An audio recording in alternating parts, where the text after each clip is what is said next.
Ladies and gentlemen, welcome back to the channel. Tesla stock at the time of recording this video is down about 4%. Check it out. IWM down 2%.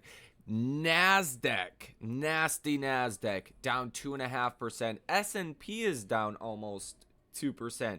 If you have not heard, Donald Trump back at it again to ruin your Friday.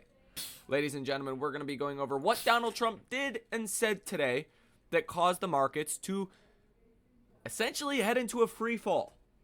Okay, this is not good, and we really need to talk about it. Now, we do have some Tesla stock-specific news as well today that we will get into here in today's episode. Ladies and gentlemen, all I know is hit the like button and subscribe to the channel. Check out that link down below in the description of today's episode.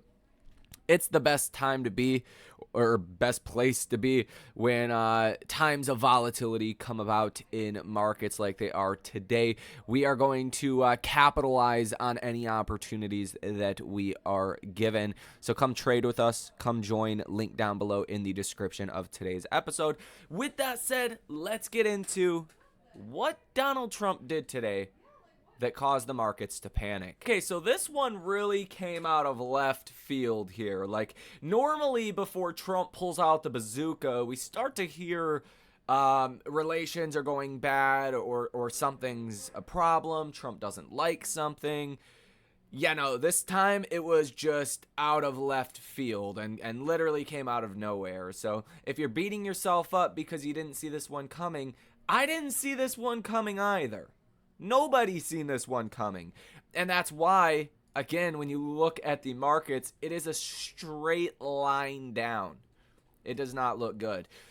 What Trump said here today, this morning, to ruin your Friday, is, quote, "Some very strange things are happening in China.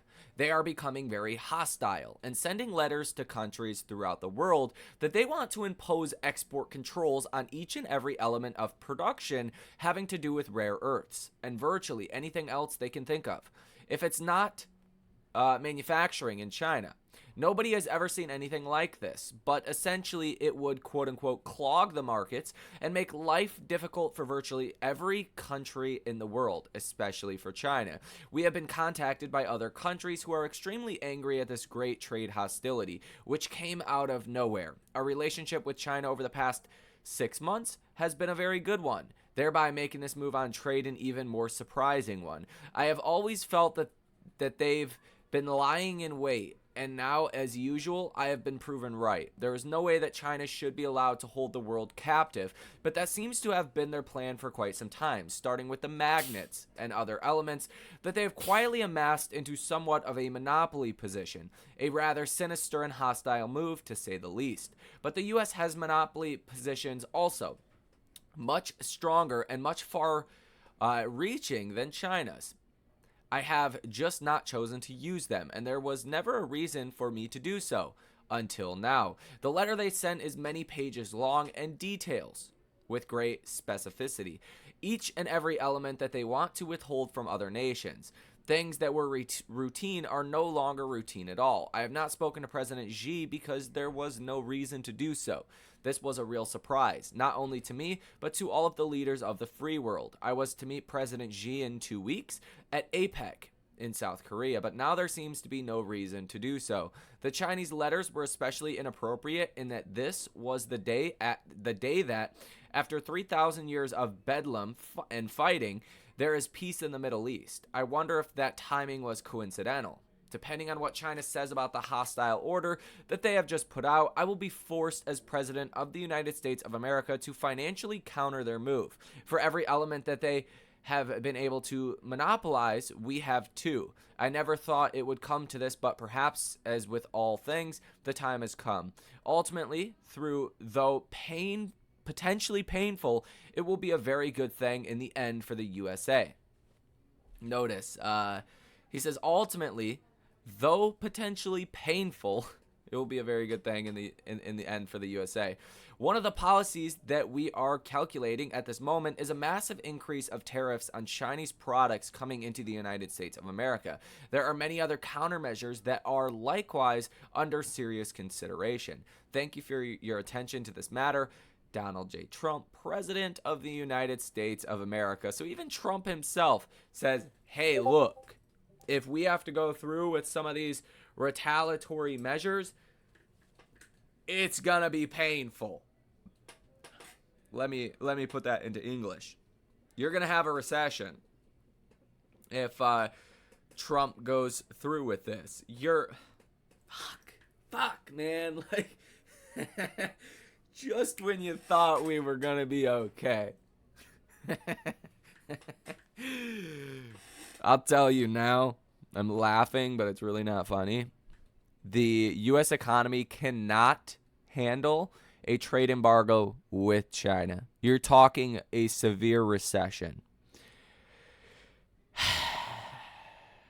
So I guess the time has come to make sure you are prepared for that in the worst case scenario, especially with the labor market in such a weak place. It's even reported today that thousands of government layoffs are starting because of the government being shut down. But even deeper than that, the private sector is just not doing so great. So you have, this weakness in the broader markets, and now you're potentially putting on some, pressures in trade. And it's going to be, this is a shock event. If there were to be a massive increase in tariffs and essentially a trade embargo, this would be a shock event. This would be a recession catalyst. Okay, that's the unfortunate part here. Now, does it happen? Is it time to head for the hills this second? I don't think so.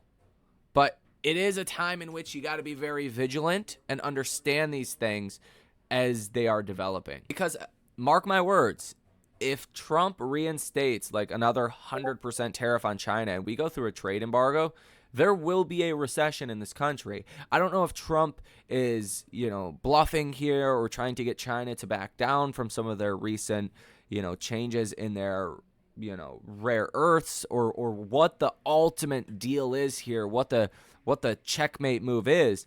But I do know if you have another trade embargo with China, it will turn into a recession. This economy, as I've said before, is one major shock event away from a recession. So, be prepared in your portfolio. Have as much cash as possible is the best thing that I would say here. Now, the base case is that this does not lead into some larger issue. Like if we were to put probabilities on this, maybe there's a 20% chance of another trade embargo with China. Maybe there's an 80% chance that things go back to business as usual, that China is not trying to withhold all of their minerals to the world. But the odds of a recession, the odds of some kind of calamity are rising dramatically today. And I think Wall Street knows that, again, we are one big shock event away from a recession. Recession versus not having a recession really just comes down to, do we have a catalyst? And if some of these measures are put into place, we would then have a catalyst again.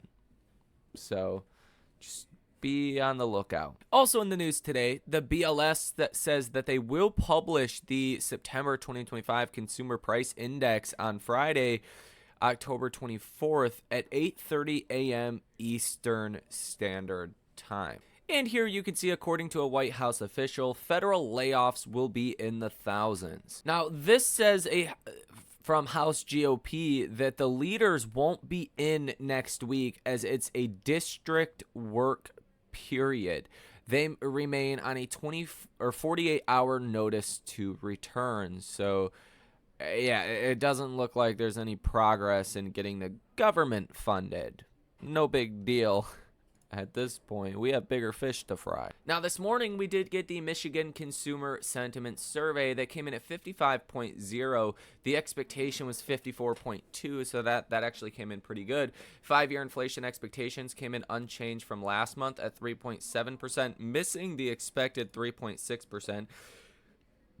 Consumer expectations came in at 51.2 versus estimates of 51.7. Current conditions came in at 61.0 versus expectations of 60. And 1 year ahead inflation came in at 4.6%, missing expectations of 4.5%. But markets honestly really didn't react to that. It's, again, all about Trump today. Now, in option activity today from hedge funds and institutions in Tesla stock, you have 179 different trades totaling $105 million with a positive order value of 61%. So, yeah, pretty positive considering just how rough of a day it is today. Now, if we take a look at what short sellers are doing, they're covering about 876,000 shares.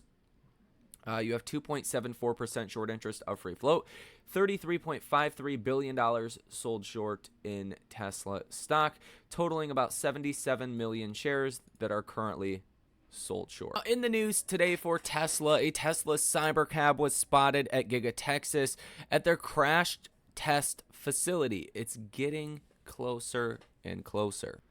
Tesla is increasing their premium connectivity subscription price by 40% to $13.99 a month in Australia starting November 10th. They say, quote, "To keep delivering the premium features you enjoy, we're updating the subscription fee for premium connectivity. Your monthly fee will increase from $9.99 to $13.99. Tesla has just launched the Model Y Standard in Europe. Deliveries began in will begin in November of 2025. Introduced an all-new marine blue color for the Model Y in select countries in Europe for $1,500 extra US dollars. Elon Musk says in the near future, your Tesla will drop you off at the store entrance and then go find a parking spot. When you're ready to exit the store, just tap Summon on your phone and the car will come to you. The Royal Bank of Canada has raised their Tesla price target to $500 per share from $325 per share. And again, considering just how red it is today in markets, Tesla is actually doing pretty, well, albeit the stock is down about 4.2%. It could be much worse with the kind of shit we're talking about from Trump. It's good to see the stock only down 4% and some change. Now, this could all change, right? With one headline. One headline could put out this fire or really ignite this fire. And that's the kind of weird time we're in right now, because do you hedge when one comment could make things much better? Do you hedge if one comment could make things much worse? I think if you're in margin right now, you want to be very careful to be able to, cover your margin if you needed to. Personally, I don't think it's time to head for the hills. But then again, I just don't know that, because one comment on raising tariffs on China, creating a trade embargo is, last time that happened, we had a drawdown of 20%. Like, where do markets go if recession comes really materially back on the table? At least a 20% decline from here. So, I would understand if you would want to hedge, but it could just be throwing away money. I guess that's what a hedge is ultimately. You hope that your hedge doesn't work.